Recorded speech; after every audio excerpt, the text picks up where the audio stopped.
Tout au long de la Bible, on voit la faiblesse humaine. Et tout au long de la Bible, on voit la grâce de Dieu, la grandeur de sa grâce. Et je voudrais dire ce matin déjà cette première parole, Dieu ne se décourage jamais. Dieu n'abandonne jamais. Dieu poursuit un plan, un projet et l'amène sûrement, avec certitude, à la perfection. Vous savez, lorsque le tentateur a fait chuter le premier couple, Dieu n'a pas renoncé. Dieu ne s'est pas découragé. Il n'a pas abandonné. Il n'a pas laissé la déception remplir son cœur. Mais sa réponse devant, permettez-moi de le dire comme ça, la honte de cette chute, a été de revêtir la honte, de revêtir. Il a revêtu Adam et Ève d'habits de peau, ce qui laisse comprendre qu'il y a eu place pour un sacrifice, sans doute le premier. La Bible nous dit que la réponse de Dieu face à notre faiblesse, eh bien c'est le sacrifice. Sans effusion de sang, il n'y a pas de pardon. Et je voudrais dire ce matin que par nature, nous sommes tous faibles, tous vulnérables face au malin, face au tentateur. Et pour mettre tout le monde à l'aise, je dirais ce matin que dans mon propos, il ne s'agit pas de cibler le péché de quelqu'un en particulier, mais de nous mettre tous sur un même niveau en disant nous avons besoin de la grâce de Dieu. Et suite à ce geste d'amour où Dieu va revêtir l'homme de sa honte, va le revêtir d'habits de peau, Dieu va tracer un chemin tout au long de la Bible de pardon, de restauration. Et ce chemin, ce fil conducteur du sacrifice sanglant, je l'appellerai, si vous me permettez, la voie du sang. La voie avec un E, la voie du sang. Pour arriver très rapidement au deuxième point, qui sera la voie du sang, mais la voie avec un X, c'est-à-dire le message du sang. Tout d'abord, la voie du sang, ce fil conducteur du sang répandu pour le péché tout au long de l'Ancien Testament, depuis Adam et Ève, revêtus d'habits de peau, en passant par Abel qui va offrir un agneau à Dieu et recevoir un regard favorable, jusqu'à Abraham qui va immoler un agneau et ainsi sauver la vie de son fils Isaac, en passant par Moïse qui va délivrer le peuple de la part de Dieu, de l'esclavage d'Égypte, par le sang de l'agneau de Pâques, au Sinaï, où Moïse va recevoir la loi et mettre en place le culte dans lequel le sacrifice pour le péché était présenté régulièrement. Tous ces sacrifices ont un sens de préfiguration du sacrifice parfait, jusqu'à ce qu'un homme revêtu de poils de chameau, un homme un peu étrange, mangeant du miel et des sauterelles, pointera le doigt sur un jeune homme du village proche de Nazareth et dira « Voici l'agneau de Dieu qui ôte le péché du monde. Amen. » Il n'est pas celui qui couvre le péché, il est celui qui ôte le péché. Alléluia. Alors, nous avons vu rapidement le premier point, la voie du sang, la voie avec ce fil conducteur tout au long de l'Ancien Testament qui prépare la venue du sacrifice parfait, du sacrifice de Jésus. Et j'aimerais maintenant vous parler de la voie du sang, mais la voie avec un X, c'est-à-dire le message spirituel, le message divin qui est lié au sang. On va lire dans le livre de la Genèse, au chapitre 4 et au verset 10, Genèse chapitre 4, verset 10, « Et Dieu dit, la voix du sang de ton frère crie de la terre jusqu'à moi. Vous savez, dans une enquête criminelle, le sang parle. Le sang parle. Le sang va permettre d'identifier peut-être un cadavre qui n'est plus identifiable parce que le temps a passé. L'ADN. Le sang va bien souvent confondre le meurtrier parce que bien qu'il ait lavé l'appartement, on a retrouvé quand même des traces de ce qui parle, le sang, sur ses vêtements, dans sa voiture peut-être.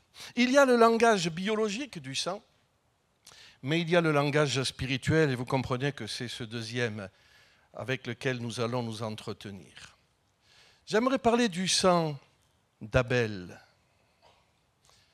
Le sang d'Abel. La Bible nous dit que, bien que mort, Abel parle encore. Et le sang d'Abel nous laisse un message. Ce n'est pas le sang du sacrifice, là, c'est le sang du crime. Il nous crie que nous avons un ennemi puissant. Le sang d'Abel crie et dit à l'humanité, alors qu'on n'est encore qu'à l'aube de l'histoire, il y a un ennemi puissant. Et Dieu dira à Caïn, avant qu'il ait commis l'irréparable, le péché se couche à ta porte et ses désirs se portent vers toi, mais toi, domine sur lui. Frères et sœurs, le sang d'Abel nous rappelle qu'on doit être vigilants. Soyons pas sûrs de nous-mêmes, soyons sûrs du Seigneur. Ne comptons pas sur nous-mêmes, sur nos expériences, sur nos œuvres, sur ce que nous avons fait de bien et de beau. Comptons sur lui, sur Christ. Jésus un jour a dit à Simon, à Pierre qu'il a appelé de son ancien nom, Simon. Ce jour-là, Simon, Simon, Satan vous a réclamé pour vous cribler. Mais j'ai prié pour toi afin que ta foi ne défaille pas. Dans le jardin de douleur, il rajoutera ceci, s'adressant au même Simon-Pierre, « Veillez et priez afin que vous ne tombiez pas dans la tentation, l'esprit est bien disposé, mais la chair est faible. » Alors oui, le sang d'Abel parle et nous rappelle que nous avons un ennemi puissant et que nous devons être vigilants. La deuxième chose que le sang d'Abel nous apprend, c'est que le péché est grave. Le sang d'Abel dévoile la gravité, la puissance du péché. Parce que, voyez, je vais le dire de manière imagée, on passe de la pomme, je sais bien que ce n'était pas une pomme qu'Adam et Ève ont mangée, mais comme on ne connaît pas le nom, permettez-moi pour simplifier de l'appeler pomme. On passe de la pomme à la pierre. Et on est surpris que les choses se dégradent si vite. Pourtant, Caïn n'a pas été sous grande influence concernant les réseaux sociaux ou les mauvaises cités, les mauvais quartiers, les mauvaises relations. Comment est-il possible qu'on passe d'une désobéissance qui pourrait nous paraître anodine, celle d'Adam et Ève, manger un fruit défendu, à un meurtre, à un crime? Eh bien, tout simplement parce que le péché est grave et que le péché active une loi spirituelle puissante que la Bible appelle la loi du péché. Pour lire dans Romains au chapitre 7 et au verset 21, ces paroles de l'apôtre Paul, il dit « Je trouve donc en moi cette loi, quand je veux faire le bien, le mal est attaché à moi. » Et au verset 23, « Mais je trouve dans mes membres une autre loi, sous-entendu que celle de Dieu, de ma volonté aussi, une autre loi qui lutte contre la loi de mon entendement et qui me rend captif de la loi du péché qui est dans mes membres. Il en viendra à dire, misérable que je suis, qui me délivrera du corps de cette mort? » Oui, le sang d'Abel nous dit qu'on a un ennemi puissant, rusé, malin, et que le péché qu'il veut nous faire commettre est grave et sème la destruction. Mais le sang d'Abel, et on va terminer ce point concernant Abel, le sang d'Abel nous parle aussi d'espérance. Car dans l'Épître aux Hébreux, lisons-le au chapitre 11, au verset 4, ce chapitre commence par une révélation, même si on est loin du livre de la Genèse. C'est par la foi qu'Abel offrit à Dieu un sacrifice plus excellent que celui de Caïn. C'est par elle qu'il fut déclaré juste, Dieu approuvant ses offrandes. Et c'est par elle qu'il parle encore, quoique mort.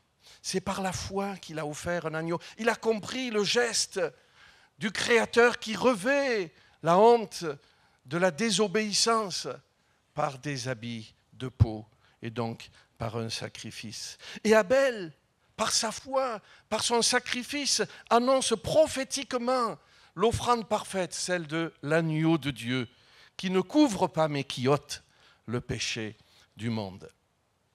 Alors nous avons vu que le sang d'Abel parle, et je voudrais maintenant vous parler d'un sang qui parle mieux que celui d'Abel.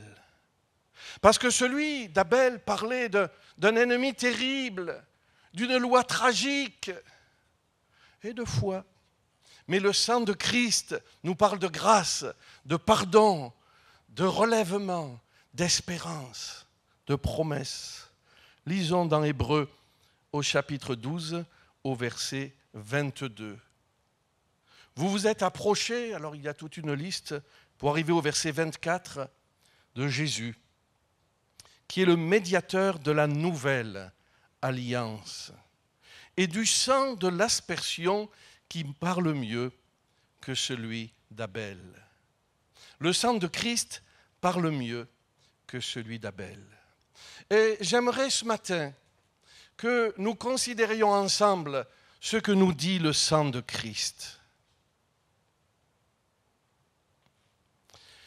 Il me semble que la première chose qu'il nous dit, c'est que Dieu nous aime, malgré tout. Savez-vous que Dieu aimait Adam et Ève malgré tout? Dieu n'a pas renoncé. Dieu n'a pas jeté l'éponge. Dieu ne les a pas abandonnés. Il a mis une distance à cause de sa sainteté. Mais il a prévu un moyen pour revenir. Et Abel l'avait compris. Le sang de Jésus nous parle d'amour. Peu de temps avant de mourir, Jésus, parlant de son amour pour les siens, leur dit ceci. Il n'y a pas, on pourrait paraphraser, il n'existe pas d'amour plus grand que celui-ci, qui consiste à donner sa vie pour ses amis. Le sang de Christ nous parle de l'amour de Dieu pour nous, malgré nos faiblesses, malgré ce que nous sommes, malgré la déception que nous pouvons produire. L'amour de Dieu pour nous, il n'y a pas de plus grand amour. Et en y réfléchissant, je notais que les premières gouttes de sang de Jésus, qui ont commencé à parler donc, puisque son sang parle mieux que celui d'Abel, n'ont pas été versées par la main de l'homme. Ce n'est pas les gouttes de sang qui ont perlé sur son front par la couronne d'épines. Ce ne sont pas les gouttes de sang qui ont coulé de ses mains, de ses pieds, ou même de son dos qui avait été violemment fouetté. Mais ce sont les gouttes de sang de l'acceptation de la croix par le Fils de Dieu, quand il dit à son Père, s'il était possible que cette coupe s'éloigne de moi sans que je la boive. Permettez-moi de paraphraser et de dire, s'il était possible que l'humanité soit sauvée sans que je doive passer par la croix. Si c'était possible. S'il y avait un autre moyen, s'il te plaît, montre-moi-le. Mais n'ayant pas de réponse, Jésus dit, non pas ma volonté, mais que ta volonté soit faite.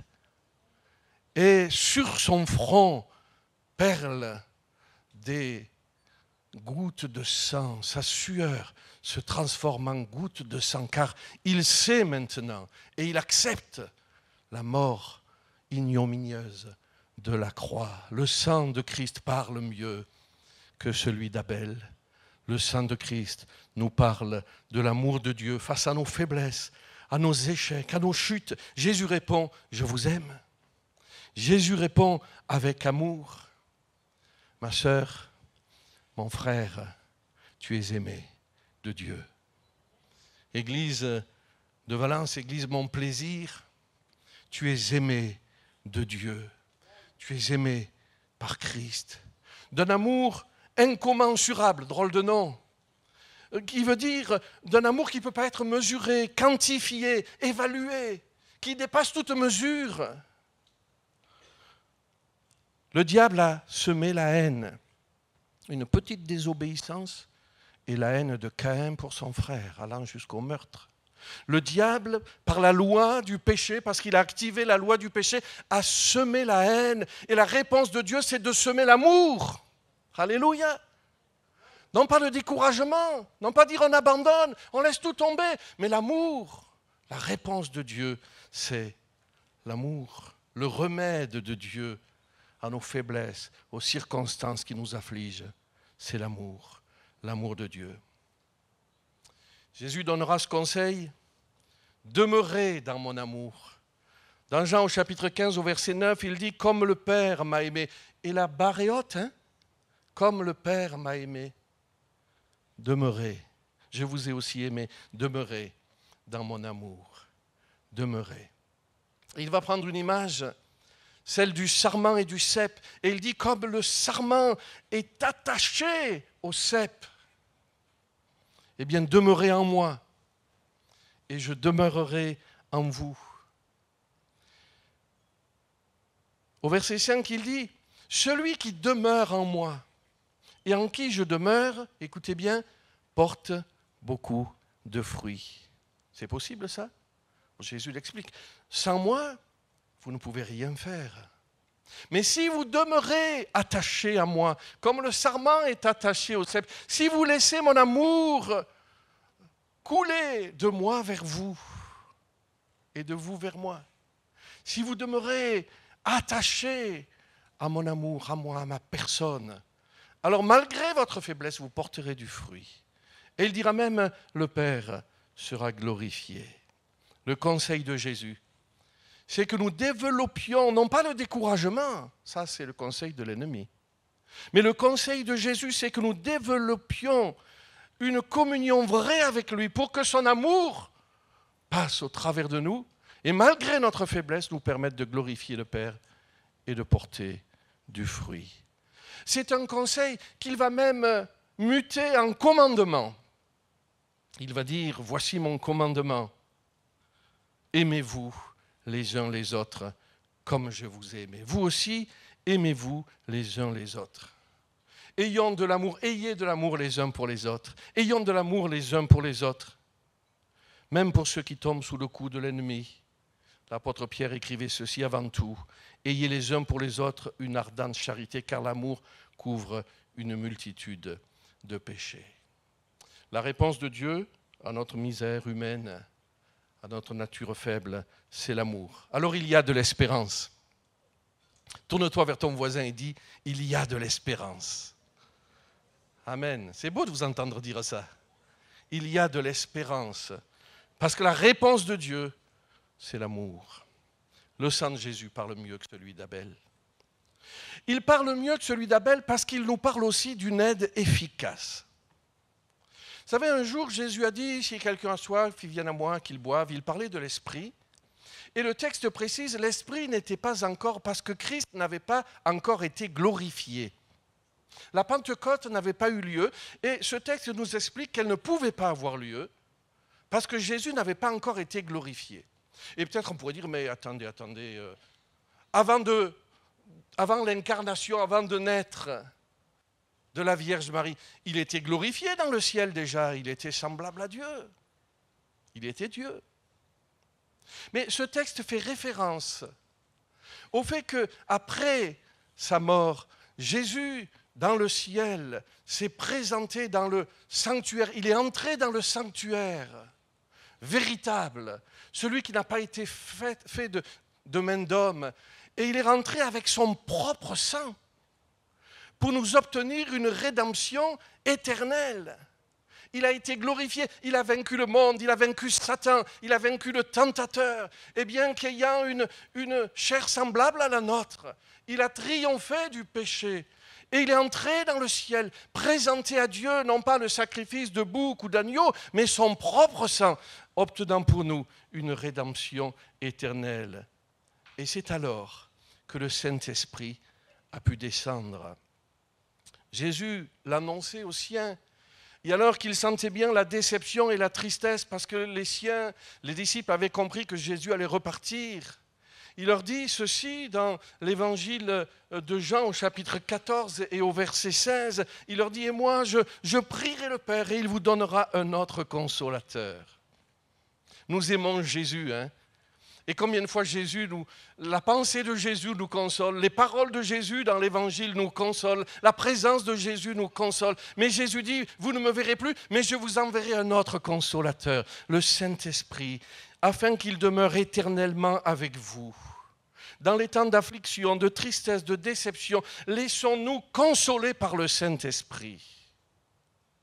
Ne nous laissons pas triturer par l'ennemi, par l'adversaire, qui voudrait nous dire « mais si c'est comme ça, ce n'est pas la peine de continuer, j'abandonne ». Laissons-nous consoler par le consolateur divin, par le Saint-Esprit, qui est celui qui nous prend où nous sommes et qui nous relève. Ne nous laissons pas décourager. Ne barricadons pas nos cœurs comme les disciples avaient barricadé la chambre haute. Parce qu'ils ne voyaient plus Jésus, parce que Jésus était mort et enseveli. Mais accueillons le Saint-Esprit, comme ils l'ont fait dans la même chambre haute, quand, après avoir vu Jésus remonter au ciel, ils étaient là dans la prière, attendant la promesse du Saint-Esprit, le Consolateur. Il y a des gens qui ne veulent pas être consolés. Vous avez rencontré parfois des gens comme ça qui ont des problèmes, vous allez les voir, vous leur parlez, vous leur mettez la main sur l'épaule, vous dites des paroles encourageantes, tu dis oui, il y a ça qui ne va pas, mais regarde, il y a ça qui va bien, et puis il y a le Seigneur, et puis il y a sa parole, et puis il y a ses promesses, mais ils ne veulent pas se laisser consoler. Laissons-nous consoler par le Saint-Esprit. Laissons-nous consoler. Prenons la décision ce matin de dire « Seigneur, j'accepte la consolation du Saint-Esprit. Je ne veux pas me complaire dans mes larmes, mais je veux laisser la place au Saint-Esprit pour qu'il puisse me consoler et me relever. » Alléluia. Le consolateur. Je vous enverrai un autre moi-même, dit Jésus. Je vous enverrai un autre consolateur. Et vous savez, le Saint-Esprit ne va pas juste nous consoler, hein? Mais il va nous aider. Il est une aide efficace pour lutter contre ce péché terrible, contre le tentateur. Nous avons entendu le cri de Paul, et ça nous surprend dans la bouche de cet apôtre quand même, non? « Misérable que je suis, qui me délivrera du corps de cette mort ?» Écoutons la réponse du Saint-Esprit face à la loi du péché qui nous rend si faibles. Romains chapitre 8, verset 2. En effet, la loi de l'esprit de vie en Jésus-Christ m'a affranchi de la loi du péché et de la mort. Certes, nous restons dans notre nature humaine, mais ce n'est plus la loi du péché qui agit en nous, c'est la loi de l'esprit de vie. Si nous demeurons attachés au cep, la loi de l'esprit de vie. L'apôtre Paul continue sous l'impulsion du Saint-Esprit. Il dit « Dieu a condamné le péché dans la chair en envoyant à cause du péché son propre Fils, et cela afin que la justice de la loi soit accomplie en nous, qui marchons non selon la chair, mais selon l'Esprit. » Et dans le même chapitre, au verset 13, Romains 8, 13, « Si par l'Esprit vous faites mourir les actions du corps, vous vivrez. » Frères et sœurs, demeurons dans son amour et marchons par l'Esprit. Entretenons la vie de l'Esprit. C'est une aide qui nous permet de triompher du tentateur. C'est une aide qui va nous aider à tendre à ressembler à Jésus. Il y a un verset terrible dans la Bible, quand je lis par exemple dans Philippiens, « Ayez en vous les sentiments qui étaient en Jésus-Christ. » Oh Seigneur, tu m'en demandes trop là quand même. « Ayez en vous les sentiments qui étaient en Jésus-Christ. » Il était parfait. Le Fils est parfait pour l'éternité, dit la Bible. Ayez en vous les sentiments qui étaient en Jésus-Christ. Comment est-ce possible? Sans moi, vous ne pouvez rien faire, dit Jésus, mais demeurez dans mon amour.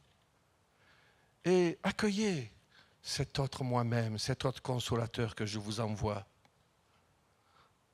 Dans Galates au chapitre 5, au verset 22, il est dit le fruit de l'esprit, c'est-à-dire l'action de l'esprit en nous quand on le laisse faire, quand on lui laisse la place. Là, le fruit de l'esprit, c'est l'amour. Ah, je reconnais Jésus là. C'est la joie, la paix, la patience. Quelqu'un dit j'en ai besoin. La bonté, la bénignité, la fidélité, la douceur, la tempérance. Si nous vivons par l'esprit, marchons aussi selon l'esprit. Puis l'esprit nous aide à prier, vous savez. Il y a des fois des circonstances qui nous affligent tellement qu'on n'a plus la force, on n'a même plus envie de prier. On sait qu'il faudrait le faire, mais on ne sait pas que demander. Mais la Bible nous dit que, Romains chapitre 8, verset 26, l'Esprit nous aide dans notre faiblesse, car nous ne savons pas ce qu'il convient de demander dans nos prières, mais l'Esprit lui-même intercède par des soupirs inexprimables.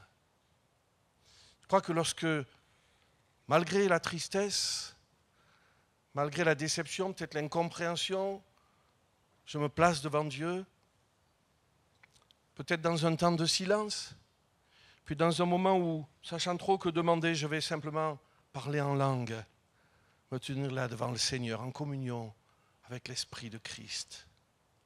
Alors, l'Esprit de Dieu, bien sûr, il va me fortifier. Celui qui parle en langue s'édifie lui-même, mais il va aussi prier Dieu au travers de moi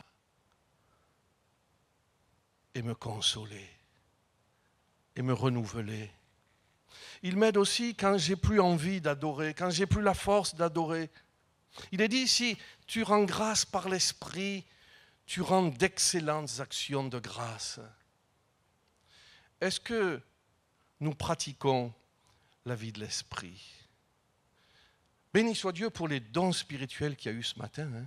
Merci Seigneur. Vous savez que c'est un miracle, les dons spirituels. Et c'est bien de vivre la vie de l'Esprit dans l'Église.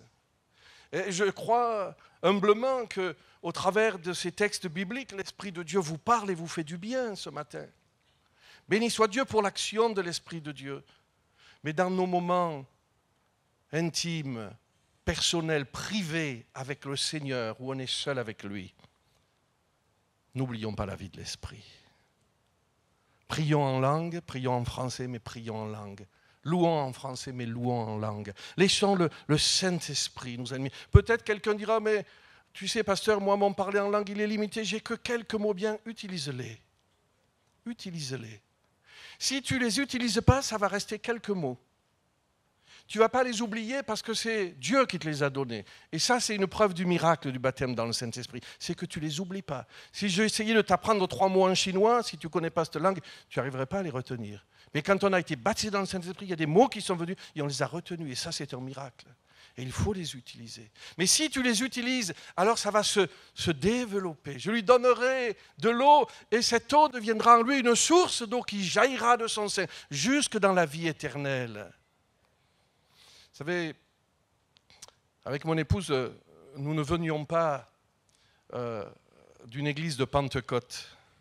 Et moi, j'ai été enseigné toute mon enfance et ma jeunesse en pensant que le parler en langue, c'était pour le temps des apôtres, c'était plus pour aujourd'hui.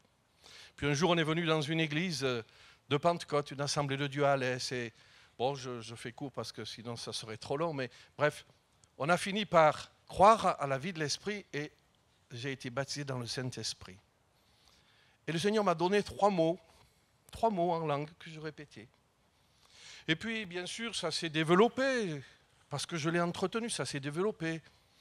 Et un jour, j'assistais à ma première pastorale. J'étais pasteur probatoire, J'assistais à ma première pastorale, c'était à Montpellier.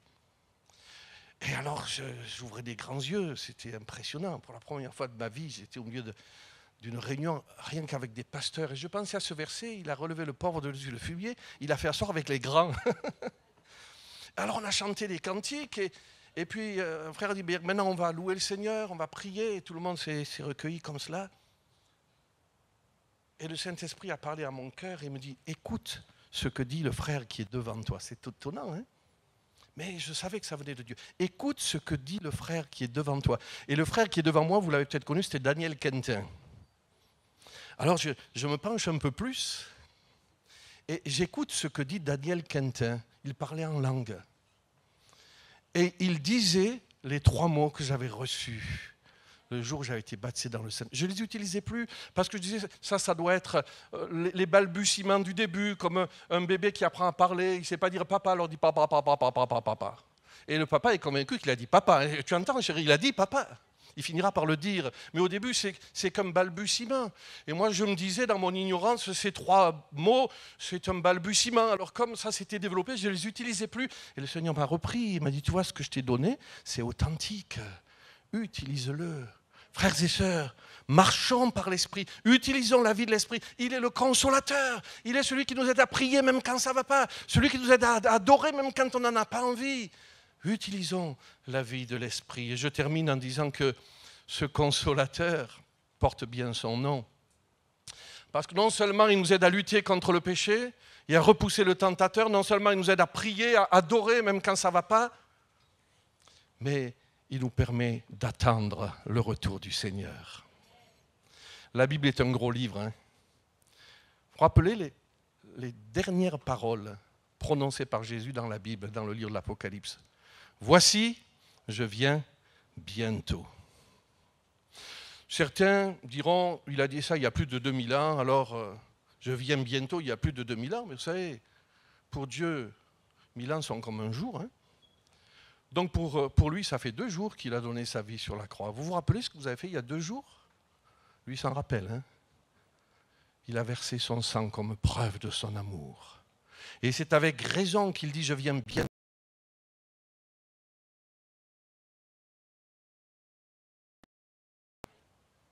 Quand on regarde les signes qui annoncent sa venue, tous les signes sont validés. Il n'y en a aucun qui manque.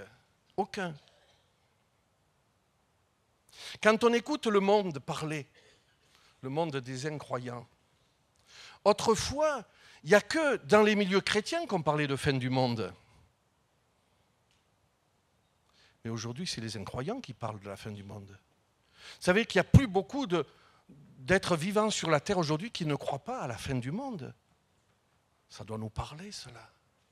Oui, le Seigneur est à la porte. Je vous ai dit les dernières paroles de Jésus, c'est « Voici, je viens bientôt ». Mais regardez ce que dit l'Esprit. Apocalypse, chapitre 22, verset 17. « Et l'Esprit et l'épouse disent « Viens ». Amen. Viens, Seigneur Jésus. C'est notre espérance. C'est ce qui nous tient debout. C'est ce qui nous donne envie de persévérer. Non, Dieu n'a pas abandonné. Dieu continue son plan. Dieu continue son projet. Et vous savez quoi? Il amène à la perfection. Alléluia. L'Église, l'épouse qu'il va se présenter à lui-même, sera une épouse sans tache, ni ride, ni rien de semblable, parfaite en beauté. Elle aura l'éclat de la magnificence et de la beauté de Dieu. Elle sera revêtue de fin lin, d'habits de noces. Dieu amène toutes choses à la perfection et à la gloire. Je conclus. Je résume pour terminer.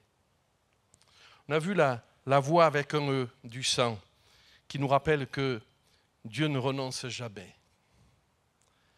Et je ne résiste pas à la tentation de vous inviter à lire dans l'évangile de Luc au chapitre 11 au verset 49 une voie du sang que trace Jésus, qui n'est pas le sang des sacrifices ici, mais le sang des martyrs. Et qui va nous parler de la persévérance de Dieu dans son projet. Il ne s'est pas arrêté avec Adam et Ève. Bon, on aurait pu le comprendre. Il ne s'est pas arrêté avec Caïn.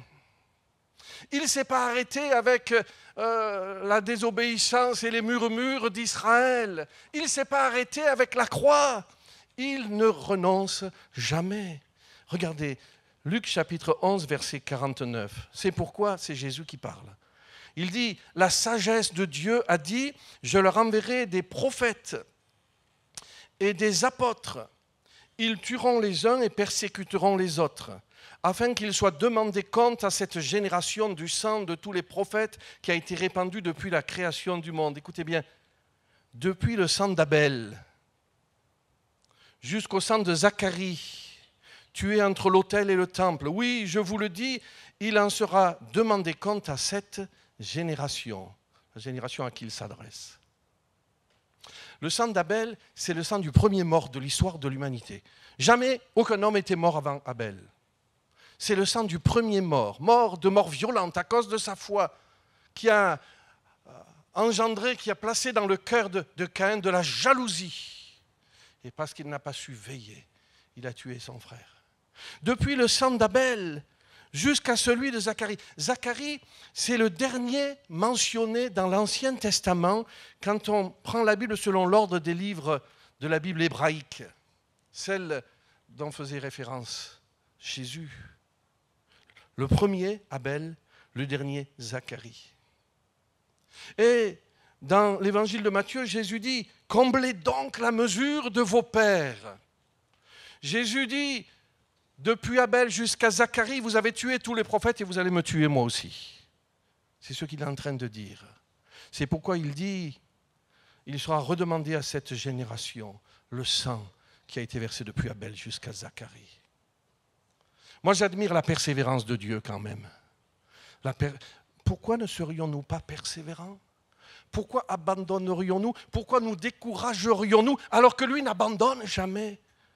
Même au prix de sa vie. Vous n'avez pas résisté jusqu'au sang, écrit l'apôtre dans les Hébreux. Courez dans la carrière qui vous est ouverte. Ayez les regards non pas sur vos faiblesses, sur vous, mais sur lui, le chef de la foi.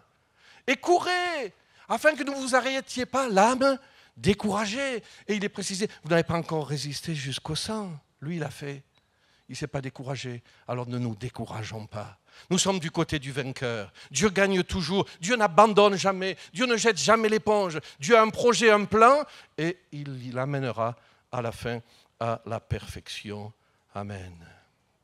La voix avec un X du Seigneur nous rappelle à demeurer dans son amour.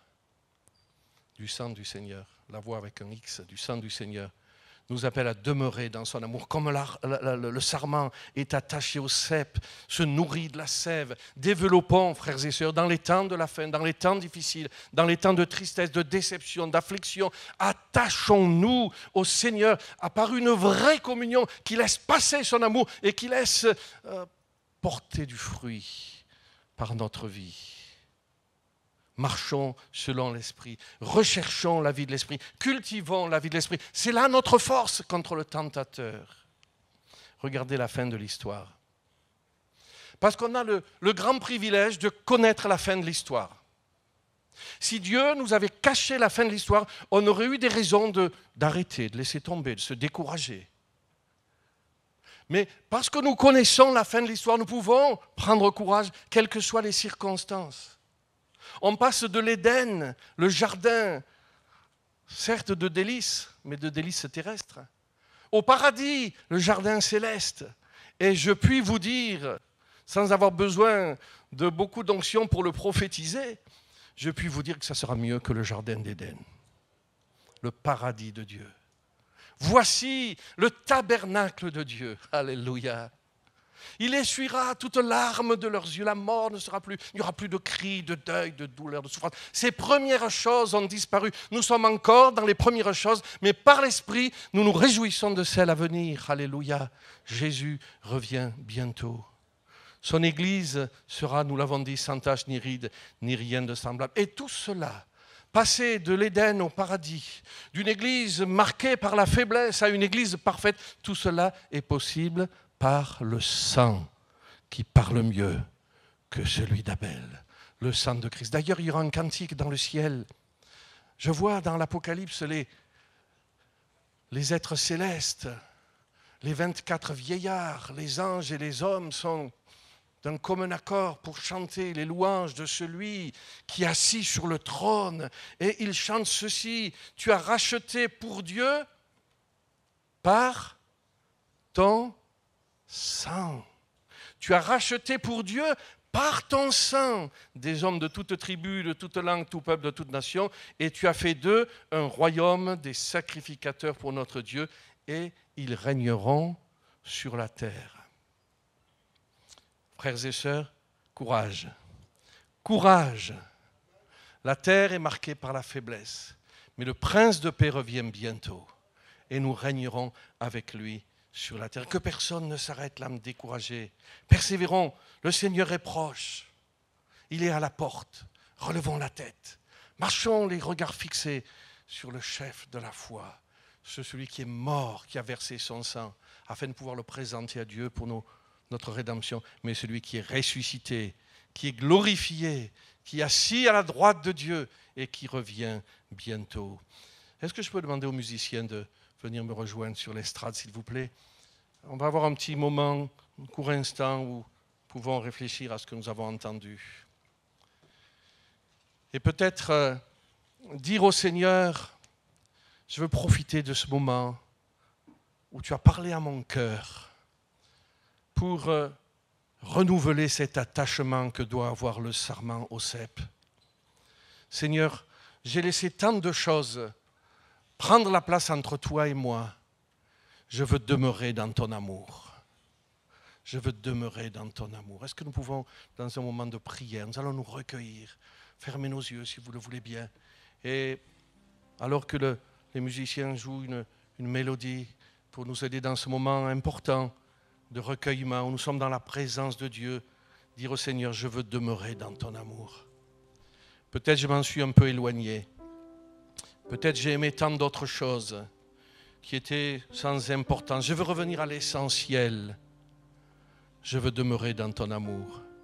J'ai peut-être désiré tant d'autres fruits, tant d'autres choses qui me faisaient envie, mais Seigneur, ce matin, tu parles à mon cœur et je veux demeurer dans ton amour. Peut-être dire au Seigneur, Seigneur, je ne veux pas me laisser désarçonner par le découragement. Mais je veux laisser, tu l'as appelé comment, Seigneur? Le consolateur, c'est ce dont j'ai besoin. Je veux laisser maintenant le consolateur divin, l'Esprit de Christ, le Saint-Esprit. Celui qui n'est pas marqué par le péché, par la faiblesse. Je veux laisser le Saint-Esprit, le consolateur, me consoler au plus profond de mon âme. Je veux laisser le consolateur faire son œuvre en moi. Je veux le laisser m'aider à retrouver une vie de prière digne de ce nom. Je veux le laisser m'aider à retrouver l'exercice de l'adoration comme tout à nouveau. Peut-être quand tu te tiens devant Dieu et que tu lui parles, c'est une longue liste de demandes, de murmures, de gémissements, de plaintes. Une longue liste, Seigneur, tu vois, j'ai besoin de ça, de ça, de ça. Seigneur, tu vois, il y a ça qui ne va pas. Commence par une longue liste d'adoration. Seigneur, par le Saint-Esprit, je veux quitter du regard la terre et je veux porter mes regards sur le chef de la foi. Alléluia.